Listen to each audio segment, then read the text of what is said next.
You're listening to Counsel That Cares, a podcast series brought to you by Arnold and Ms Healthcare and Life Sciences team. With more than 400 attorneys practicing across the healthcare industry, members of our healthcare and life sciences team are on the leading edge of industry developments. This series serves as your personal checkup on the multifaceted playing field of healthcare law and business trends. Welcome to Counsel That Cares. This is Morgan Ribeiro, the host of the podcast and a director in the firm's healthcare section. On today's episode, we are continuing a series we recently started with observations on trends impacting our clients in the behavioral healthcare space. For this conversation, I am joined by John Arnold, a partner in the firm's healthcare transactions practice, and Erika Haanpaa, a managing director at Cain Brothers. John and Erika are here to provide insights on the evolving landscape for behavioral healthcare transactions. While behavioral health mergers and acquisitions activity over the past 12 months or so is down from the levels that we saw in 2021 and 2022, we are still seeing strong investment interest in the space. And key investment drivers include the still unmet social need for behavioral health treatment, expanded third-party reimbursement, and evolving business models that create opportunity for established providers and new entrants. At the same time, capital constraints, higher interest rates, inflation, ongoing staffing challenges, and lingering economic uncertainty have made buyers more selective and placed an even greater emphasis on due diligence and vetting applicable regulatory and third-party reimbursement issues, which we will talk about all of this in our conversation today with John and Erika. And before we jump into our discussion, would love for each of you to share more on your background and the work that you do in the behavioral healthcare sector. So Erika, I'll turn it over to you. Thanks, Morgan. Hi, everyone. I am Erika Haanpaa. I am a managing director at Cain Brothers, and I run our behavioral health practice. And I spend all of my time working with providers in the behavioral health space. And most of that is focused on advisory, buy-side, sell-side type transactions. But Cain Brothers is part of KeyBank Capital Markets, which is a full-service investment bank serving clients across all sectors and all services and needs. I'll leave it with that and happy to share more as we have a conversation. Thanks, Erika. John, how about yourself? Thanks, Morgan. I am a partner in our nationally recognized healthcare transactions practice. I spend 100% of my time in the healthcare space, working across various healthcare services sectors. In addition to my work in ABA, outpatient mental health, IDD, addiction treatment, and other subsectors in the behavioral health space, I'm very active in dental, physician practice management, and other outpatient healthcare services sectors. I do point to a part of the body or name a specialty or provider type. I've probably done a deal in that space. I predominantly represent PE groups and their portfolio companies on transactional matters, but also handle sell-side engagements involving private equity and strategic buyers. And I'm usually the first phone call when a client has a legal need. And it's the diversity of my practice, both in terms of the sectors I work in, day-to-day work I'm doing, that is probably my greatest source of stress, but the thing I enjoy the most about what I do. Love it. Well, thank you both for that. And let's just get started and jump into the conversation. First, I'd like to focus on where you are seeing transactions happen across the behavioral healthcare sector. So Erika, I'll start with you. Can you touch on what's really driving the deal activity that we're currently seeing in the behavioral healthcare space? Yeah, I think this year it's really been autism that has been the most active. And part of that, we'll probably talk about this a bit more later, part of that is a little bit of when you think about the cycling of performance that a lot of providers have seen in the space, that for many 2022 was a bit slower year, then 2023 picked up, and we have, a nice track record of positive performance for the companies that have gone to market this year and are potentially coming to market soon. And then within the other subsectors, SUD seems to have a bit more, I'll say, consistent deal flow. It doesn't quite seem to cycle as much as what you might see in other areas of behavioral health, in that it's perhaps a bit more mature than some of the other subsectors as well. So there hasn't been as much of kind of cycle timing impacting the deal flow there. And there are a number of tuck-ins that can happen in just about any market in that space. We've seen some areas slow down a bit, not as much in eating disorders or mental health really this year, at least not that I've seen. And IDD has been a bit quieter for the past couple of years, but I think those trends will probably shift again here in the near term. Great. And John, how about you? Anything to add there?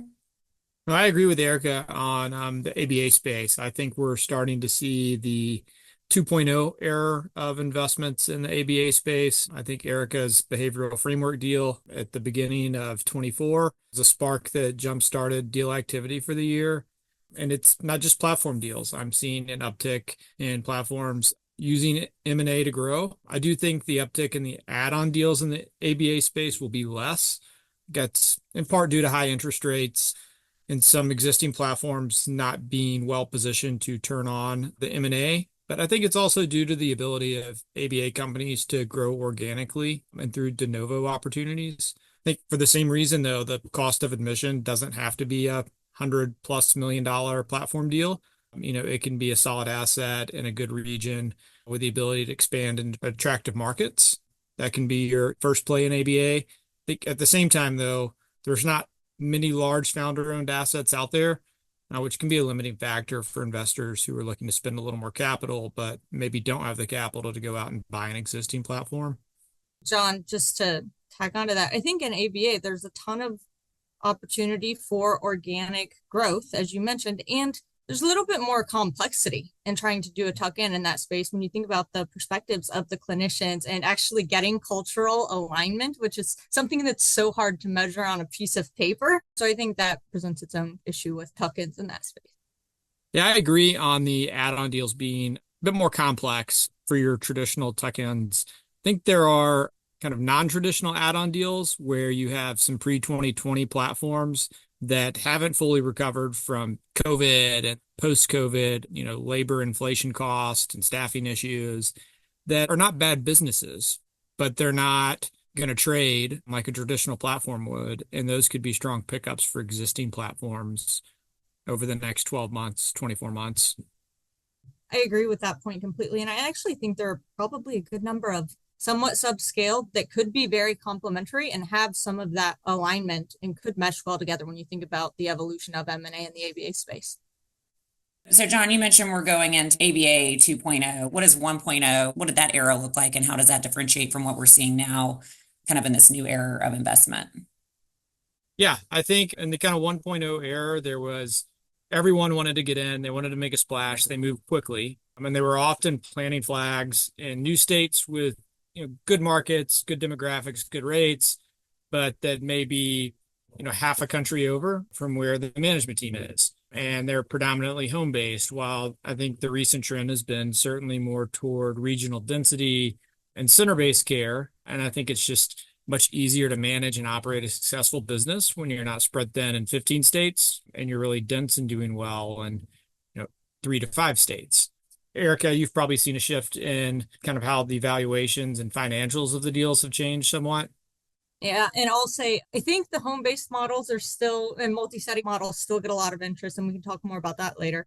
But on the overall kind of valuation impacts, and agree with everything what you said about, regional density and the like, on the valuation impacts, I think what we've seen really shift as it relates to investments in ABA platforms is that, in that 17, 18, 19, 20 kind of time frame, you would likely see full maturity adjustments underwritten as it relates to the EBITDA. So I don't think the multiples have changed quite as much, but the EBITDA that is underwritten has changed. So I think you can justifiably and arguably get credit for run rate adjustments in, kind of looking at the EBITDA performance of businesses, but getting credit for those earnings that are on the come, that's just much less likely to happen today. You make a good point about the home-based services versus center-based services, and the center-based services almost being an add-on to the home-based programs, not shifting fully away from home-based. We also see a bunch of school-based and certain school programs, like the business itself as a school for children with autism, and those are attracting investor interest. Yeah, and I think within that, if you think about the ABA market in particular, the centers tend to focus on kids that are before school age, whatever the exact numbers are for any individual provider. But then the home-based services allow for continuity of care, and school-based, I should say, of care once a kid kind of graduates from that early intervention center-based program. And there's a lot of demand for those services. You mentioned earlier IDD. You can dive in a bit deeper on some of the trends that we're seeing there. Sure. So within the IDD space, I think we really haven't seen much activity since 2021. Part of that I would attribute to the labor challenges of, late 21, 2022 was a really tough labor year, especially in kind of high turnover sectors and, areas where you might have lower wage staff that are performing some of the functions were hit really hard during that time frame when great resignation, people not returning to the workforce post COVID, when there was a really high demand for these services. Well, that all led to massive labor inflation for the cost of labor.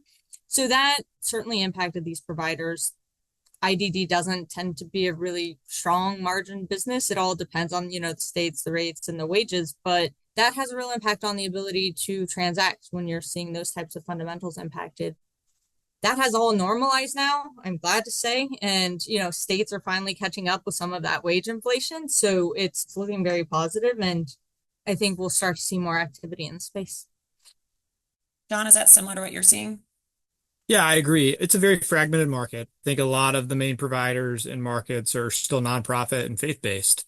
In and of itself can make transacting, difficult. And from an investor's perspective, it is more complex than other behavioral health sectors. It is more complex than an ABA business. Reimbursement rates can vary wildly by market. Programs are almost exclusively waiver-based programs. Sometimes there's other funding from the state and local government agencies, so you can be highly dependent on those agencies for your funding, and kind of the diversification of your revenue streams, I think, is important here. I think, as Erika noted, I mean, it's a space where the impact of labor inflation cost and staff shortages was particularly significant, I think, even relative to other behavioral health spaces. Switching gears a little bit to substance abuse, I know that's an area where we've seen a lot of activity over the last few years. There's some larger platforms. I would say this is one area in particular where we're seeing some regulatory headwinds. Either of you want to talk about what you're seeing in this space in terms of deal activity? I'll say, Morgan, my ears kind of caught up when you said regulatory headwinds, and I was thinking maybe John would talk a little bit about that. Yeah, I think, look, there's been not always the best press releases about substance abuse disorder facilities, programs. And it's a space where I think there's just increasing kind of regulatory scrutiny, not necessarily in the sense of AG oversight and the big scary things everyone's been focused on for the last few months, but more so ECRA and fraud and abuse issues, just licensure issues. When we look at a residential, SUD business, one of the things we often have to talk to our clients about when we're on the buy side, maybe this is their first investment in the space, is look, the facility did have 17 licensure violations last year. Of those 17, 16 were fairly normal course for this type of business, considering the patient population, services they're providing, and other factors. Here's the one you really need to worry about, right? So it's kind of one licensure violation. That's a unique way of having to look at things if you're not used to it that way. It is an area where I think there is kind of more regulatory scrutiny, more ways of kind of messing things up, and where I think the compliance function becomes more important than it does in perhaps like, an ABA space. Not to say it's not important there, but there's just more wood to chop and more to be attentive to if you're running a inpatient substance abuse facility, right? Well, and I think actually that brought up one of the main factors for me is I think about SUD treatment facilities, because there is a wide variety of quality and compliance as it relates to those programs.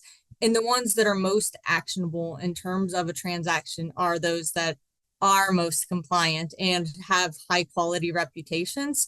And from an overall market perspective, I think there always is demand from an acquisition, like appetite for an acquisition of a high quality SUD treatment provider, because the demand for these services isn't going away. It just continues to grow and get worse. And, the providers that are focused on and driving and delivering that quality care are the ones that also have the best relationships with the referral sources, the payers, and good reputations just across the broader community. And there's demand for that. I think the programs that are on top of compliance or on top of outcomes, they can tell you, here's our patient dropout rate, and here's the data that backs up the success of our treatment programs. And then those that, have built out and have a comprehensive service program, right? Because these patients typically have dual diagnoses, and that allows for introducing, psychiatric and other outpatient services, expanding into IOPs, I think the programs that offer the more comprehensive service offerings are going to be best positioned and more attractive to investors in the long run. Well, and then another area that's been growing even beforehand, but particularly post-COVID, is teen and youth services. And that kind of covers the gamut, but primarily, those that have been diagnosed with depression or anxiety or other behavioral health disorders. So maybe talking about some of the programs and investments that are happening in that space. So I think there's a lot of demand for investment in that space and a lot of interest. There just aren't a ton of scaled or semi-scaled assets out there. There are a handful, but beyond that, there's a lot of kind of smaller providers that are starting to gain traction. And I think part of that is we talk a lot about the evolution and time frame for the growth of these different subsectors within behavioral health. I'm just not sure there was quite as much an appreciation for the need for services for this population in particular. Of course, like we had seen Newport and some of the other providers, but there weren't a ton that were focused on this until kind of COVID. I think that's when the awareness really shot through the roof for these services. I agree. I mean, post-COVID, you've got these shifting societal views resulting in, what I would describe generally as like a very positive focus on teen and youth behavioral health. And then increased instances of teens and youth being diagnosed with depression, anxiety, studies showing that the keys to long-term treatment success is early diagnosis and intervention and treatment. And probably not where it should be, but increased funding and some legislative reforms focused on it. But to your point, almost in its infancy, everyone kind of sees the tailwinds, but kind of what's out there, right? So like in the PHP, IOP space, not much of any scale in the market right now, although we are seeing kind of startup de novos who are entering that space. And so maybe deal activity there is 18, 24, 36 months out, perhaps. And then, programs for youth, got to take a step back. They're going to be structured differently, I think, than those for adults, right? If you've got a IOP program, you got to account for the fact kids are in school. They've got all sorts of activities that they're doing these days, probably many of which are contributing to their stress and anxiety. They do. I know how jam-packed my kids' days are. And an IOP program, it's called an intensive outpatient program for a reason. So even if you've got something successfully happening in like the adult space, it's probably not going to translate perfectly to the youth space. It's not as simple as just changing the name to youth or teens and doing the same thing. Well, and I think on that point, it's important that you have clinicians that are focused on working with that population to deliver the outcomes that everyone's looking for. You mentioned it being in its infancy. So there are residential, some IOP programs, also companies that are delivering services in schools. So I think we'll see a variety of ways people are tackling this problem, but it's really just getting started. Yeah. And I think less intensive, kind of more traditional outpatient end of the market, counselors. I think there's some reimbursement issues there. It's a very fragmented open space right now where there's a lot of opportunity, I think, to improve care, be a part of the solution here, but it's so fragmented. Reimbursement rates are so low that it's challenging to kind of make that work. Over the last few years, we've heard a lot about the impact of labor and wages, I would say overall in healthcare, but particularly the impact it had on behavioral healthcare sector as a whole, but particularly on deals. So can you talk more about the impact of labor and wages? I think it hit the IDD and ABA spaces hardest, probably, because those are subsectors that have traditionally high turnover anyway. In normal times, they have pretty high turnover, and that's part of being a growing provider in those services. But when you add another 10, 20% turnover rates in something that might already be as high as 80%, that makes it really hard to keep up with the staff needs, not only to support your existing clients, because you need to refill that slot for somebody that recently left, then to think about adding staff for new hires, especially in a time when people would accept the job and not show up. And we were seeing that kind of thing. It made growth really hard to come by in those industries, and then created some pressure on the margins. I think we saw many different ways people tackled the labor challenges. And I think many of the businesses in the space are frankly more resilient for it today because they have come up with creative solutions to source talent, to train talent, and to have a clear pipeline of talent to support the growth that they're expecting. Yeah, I agree with that. I mean, you can look at the ABA space. Recent study I saw said that there were less than 100,000, I think less than 70,000 BCBAs in the US.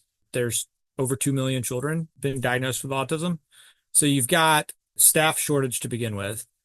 You've got labor inflation costs, and they're down by a few percentage points. That doesn't mean the cost of labor is not an ongoing concern. I will say I'm hearing less about rising labor costs, and conversations have kind of returned to the, I think, recurring issue of like turnover, right? We were talking about that in 2018. We're talking about that today. 2018, we weren't talking so much about labor inflation costs. So the staff turnover point, I think, is just somewhat inherent in the business.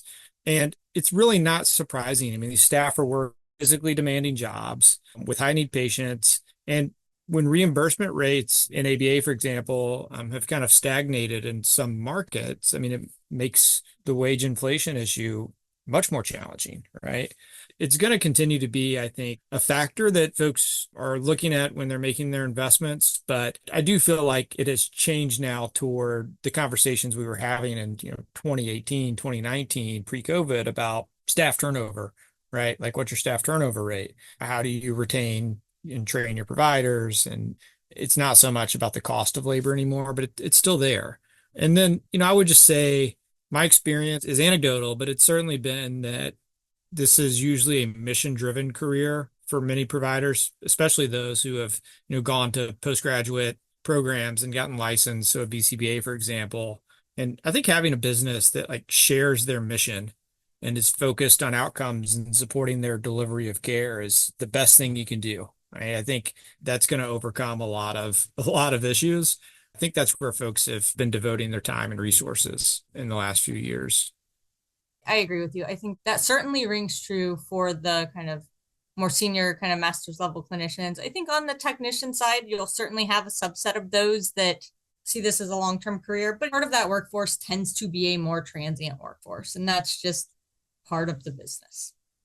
And this is not a warning, and I would not call this a trend because what I've seen has been pretty region specific and recent, but I have seen an increase in organized labor in the behavioral space in the last few months.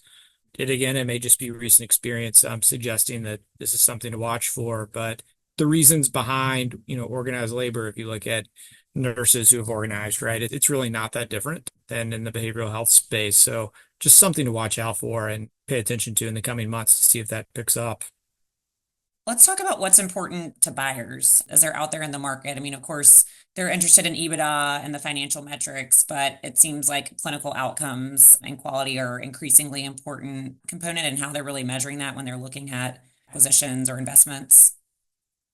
So I guess my answer would be isn't a consistent way outcomes are measured, but as a provider that will frankly be more interesting in a process and demonstrating outcomes, I feel it's imperative on the provider to decide which outcomes are important to them and be demonstrating those outcomes for the payers and everyone in their ecosystem. I think within behavioral health, because there isn't like a specific blood marker that you can show improvement in, certainly you can show goals mastered in ABA, but how they're identifying, tracking, and measuring those goals can vary from provider to provider, and which scores they're looking at and assessments. Those things can be variable, but that the provider within their organization is doing something to keep an eye on outcomes and trends and has defined what good is for them, I think is an important piece of that.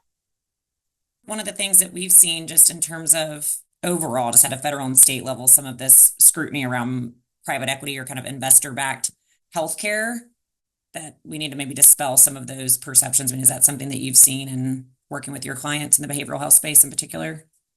Yeah, we can debate some other time some of the messaging out there around private equity investments in healthcare. What I can say with confidence is the resources and capital that private equity can bring to the table is invaluable for many of these businesses that are often mom and pop businesses that did not have the resources, they did not have the sophistication, they didn't have the expertise to develop and implement a robust compliance program to do a HIPAA security risk assessment. They didn't even know what that was, right?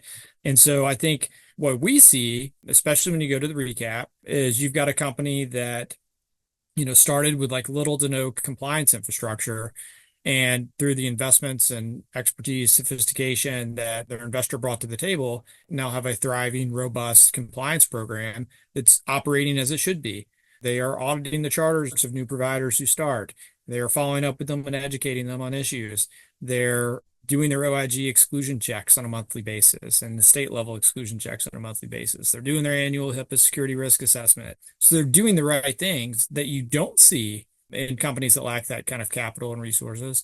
And what I think is often missing from the discussions is the ability of private equity-backed behavioral health platforms to serve the neediest of populations where maybe the reimbursement rates aren't as great, but because they can bring scale, they can innovate, they are able to successfully serve those populations and have great outcomes. And that's not talked about. I will leave it at that, but there are certainly two sides to the story that's being told out there. And it seems like one side's certainly kind of getting most of the words in. There are so many great things that these companies bring to the table. Absolutely. Yeah, so I want to maybe switch gears a bit, but it's also a term that I feel like gets a lot of play and would like to get your feedback on it. I was actually just at a conference this week, and one of the speakers said that value-based care is sort of a wastebasket term. There's a lot of questions, I think, broadly across healthcare about the success of value-based care and some of those initiatives. What are you all seeing in terms of value-based plays in the behavioral health space? I think value-based care and behavioral health gets a lot of talk, but the ability to implement something that is truly value-based is exceedingly challenging, especially when you think about within the payer system, the behavioral side and the physical healthcare side are separate. And if you wanted something that was truly value-based, frankly, a lot of the savings on behavioral interventions may actually come in the reduction of physical healthcare costs. And within the payer organization, one side of the house isn't incentivized to save money for the other side of the house. It's really hard to create something that is truly value-based. It's not even really the incentives. They don't necessarily have insight into what's happening with those outcomes, right? In those savings that occur. And they may be occurring, a couple of years down the road versus in the next 30 days. I agree. I think value-based care in the behavioral health sector is squishy at best right now. Is a great concept. It is something to strive for, but the practical realities of it and the current highly fragmented market where there's often, not the scale and data necessary to truly implement something meaningful. I don't see it happening in a very meaningful way now or, probably in the next few years. It is a process. There isn't like a consistent way to measure outcomes and show improvement across all areas of behavioral health as well. So that makes it even harder. And even in certain sectors where on paper makes sense. So you can think like substance abuse disorder, medication assisted therapy or office-based opioid treatment, much cheaper than residential settings, much cheaper than someone being in the hospital. That should be something where on paper, value-based care makes sense, but actually implementing that's a totally different story. I just kind of want to switch gears here a little bit back to what we were discussing earlier, John, around kind of private equity and investor-backed behavioral health. Of course, the state legislation that's being considered kind of across the country in various states around private equity investments in healthcare practices. California Bill AB 3129 has received a lot of attention, and fortunately for many, Governor Newsom did recognize that there was duplication in that legislation that had passed there and ended up, vetoing that. I think that there's still a lot to be considered here and how that impacts behavioral healthcare deals that are getting done at a state by state level. So if you looking to do an acquisition or you're looking to sell a practice in a certain state like Indiana or Oregon or California, that's going to impact how deals get done. So John, maybe you can talk more specifically about some of the state legislative actions that we've seen over the last 12 months or so. Yeah, thankfully, Governor Newsom, did veto AB 3129, citing it being duplicative of legislation that had passed within the last 12 months or so. It certainly would have been detrimental to healthcare access and cost, I think, and introduced significant uncertainty and ambiguity. Internally, we had assessed the bill, and we had a running list that was 2 pages long of very fundamental, straightforward questions about what does this mean, right? So the bill was very concerning, and thankfully, it was vetoed. It hasn't stopped the train, though. There's legislation pending in Pennsylvania right now. Indiana recently passed some. You noted the legislation that was passed in Oregon. And I think it's notable that AB 3129 and many of these other bills, do pick up licensed counselors, psychologists, and other forms of behavioral health providers. And so I think at their kind of more extreme end, they are picking up kind of the full spectrum of healthcare providers from hospitals to marriage and family therapists. At the other end of the spectrum, I think they're kind of honing in on licensed healthcare facilities. So I mentioned the Pennsylvania bill as an example. Current iteration of that, it's evolving by the day almost, but the current iteration of that has kind of really narrowed it down to kind of healthcare facilities and health systems. So there's kind of a licensure component to what's pending there. My hope is that we've reached the peak of this frenzy of states targeting private equity investments in healthcare, or at least that legislatures will take a step back and take a more thoughtful and informed approach to the issue. Again, we can debate pros and cons of private equity investments in healthcare, but any debate like that has to at least start with acknowledging that private equity investments can and often do lower healthcare costs, increase access to care, improve outcomes, support services to the most needy populations. And they're able to do that because they have access to capital, resources, and sophistication that non-PE backed companies just simply don't have. Going along the lines of deal making, I think obviously that impacts, our kind of statement as a firm has been around, the sky is not falling, right? I think it's just really considering how these legislative actions could potentially impact how the deal gets done, the timeline, and sort of thinking through that. If you're aiming to get a deal closed by a certain day, sort of factoring in the state's specific licensing requirements, et cetera. So I also think over the years, the cadence of deals and the timing to close has shifted quite a bit. And in the behavioral setting, I'm just curious, maybe Erika, you can lead on this one, what that timing looks like from start to close and some of those considerations for those who are listening, who are looking to get deals done in this space. Yeah, I expect this has been across all of healthcare. The timing kind of in the initial phases of a sale process. So preparation, that always varies a bit, but we want to do as much work as we can in the preparation phase. But from the timing of starting to reach out to buyers, that timeline to indications of interest and letters of intent for a kind of, call it a traditional auction process, that hasn't changed that much. It, fluctuates a bit with each client, but it's, a couple months. What has changed is the timing between getting a letter of intent and closing a transaction, at least in my perspective, what I've seen. It seems to take a bit longer in terms of the timing to complete all the due diligence, kind of get the rep and warranty policy underwritten, and then, kind of sign and then subsequently close the transaction. Of course, part of that is the regulatory, which is out of anyone's control, but the timing to, get to a signed purchase agreement and do all the diligence, that does seem to be taking a bit longer, whereas, maybe a couple of years ago, it would be 30 days and almost everything would be done. Now it seems more like 2 months. I agree. And the other area where I've seen a little bit of a shift has been these are probably more vintage companies who are kind of going to market. The reaction they're getting isn't maybe what they were looking for. And so I've got several that have kind of been stop and go for the last 18 months. We've started a process 2 or 3 times. We've kind of slowed it down. And, I think that's been a product of a whole host of factors that we've already talked about. And a lot of it was some interest rate driven issues for some buyers and trying to kind of make the economics of it all work. But I do think in the last 6 months or so, that has stopped for the most part. I think it's been a go. It's been a go. So I'm not seeing that as much as I was. I still have, one or two that are still a little stop and go, but that's been positive. So I think some of just the uncertainty around deal making generally is kind of phasing out at this point, and that wasn't the case, this time last year. I agree completely.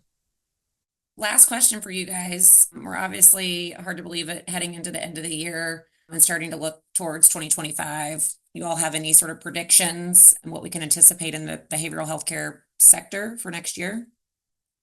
Well, I'd say broadly across deal making, I hear a lot of talk about activity kicking off very robustly in 2025 with, more things getting ready to come. Maybe I'm slightly optimistic, but not quite as optimistic as that talk would lead me to perhaps be. I think a little bit of skepticism, maybe healthy skepticism after what the past couple of years has been. But I do think the transactions we've seen this year, particularly in ABA, but in other areas as well, are leaning toward continued momentum, I think, in behavioral. I agree. And if you just were to look at the market of existing PE-backed companies and you do the simple math on how long they have been invested in those companies and what their typical timeline is to sell those companies, I think, there's a number out there that need to go to market for liquidity purposes, but just more generally, I think the activity is going to be picking up. I'm not as optimistic as others, but I also think the past few years haven't been as down as people may lead you to believe. I think it's relatively steady if you look at it linearly. In 2021, part of We just ignore that big spike. It's about kind of resetting what expectations are. It's just disingenuous to think that 2021 is like the new norm. It's not. If you look at it as kind of more linearly, where are we? I don't think deal activity has slowed to the extent that people have made it sound. I mean, you can look at the stats and they kind of are what they are, but we've certainly been steady. Has it slowed down a little bit? Sure. But is it dropped off? No, not at all. And I think the interest rate environment is kind of normalizing. So I think all the fundamentals are there for 2025 to be busier than 2024 was, for sure. I agree. Well, that's exciting. I look forward to checking back in with you guys this time next year, see if our predictions were correct. Appreciate your time, both of you today, and always a pleasure to talk to you. Sounds like a plan. Thank you. Thanks, Morgan. Thank you for listening to Counsel That Cares. For more information on Haanpaa and Knight's Healthcare and Life Sciences team, please visit hklaw.com/healthcare.